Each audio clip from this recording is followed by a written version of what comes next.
It begins with the ocean. Endless, wild, beautiful, a place where legends are born and men vanish trying to chase them.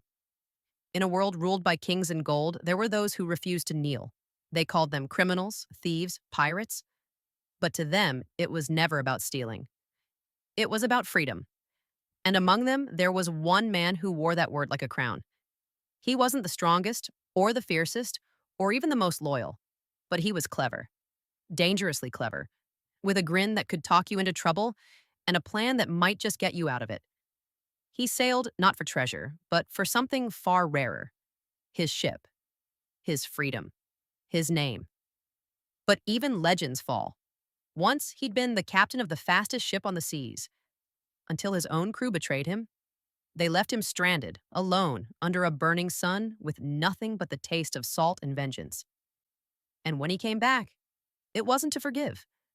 Fate, oh, or maybe the sea itself, pulled him into a new storm. A stolen medallion, a black ship whispered about in taverns, cursed and feared, and a young man who would risk everything for the woman he loved. Their worlds collided, one born of rules, the other of rebellion, as they set out together to rescue her from the crew that no longer lived, yet could not die. Those sailors were trapped between worlds, skeletons under moonlight, damned by their own greed. They'd stolen gold that promised power, but it had given them only pain. They could eat but never taste, drink but never feel, live forever but never live. And now they wanted their humanity back. The only thing standing in their way was the man they'd once betrayed, a pirate with nothing left to lose and everything to prove. Through battles, storms, and betrayals, alliances shifted like the tide. The young blacksmith who believed in honor learned that the sea doesn't care for rules. The woman who once dreamed of silk dresses learned she was braver than every man around her. And the pirate who laughed at death began to remember what it felt like to fight for something more than himself. When steel clashed and cannons roared, it wasn't just about cursed gold or lost souls. It was about freedom, the kind you can't buy, sell, or bury. The curse was broken, but the sea never lets go so easily. Justice tried to chain them all, to hang the pirate, to silence the chaos. But chaos has a way of smiling in the face of order.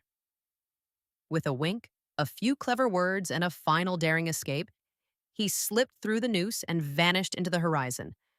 The wind at his back, the ship beneath his feet, and the entire world chasing his shadow.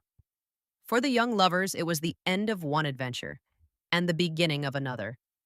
For him, it was just another voyage, because the sea doesn't care for happy endings, only stories. And his story was far from over. Some said he was mad. Others said he was a genius. Maybe he was both. But one thing was certain: he belonged to the ocean. And as long as the wind still howled through the sails and the stars still guided lost souls home, he'd be out there, laughing in the face of danger, trading lies for freedom, and reminding the world that rules are just suggestions, especially when the sea is calling your name. Can you guess the movie?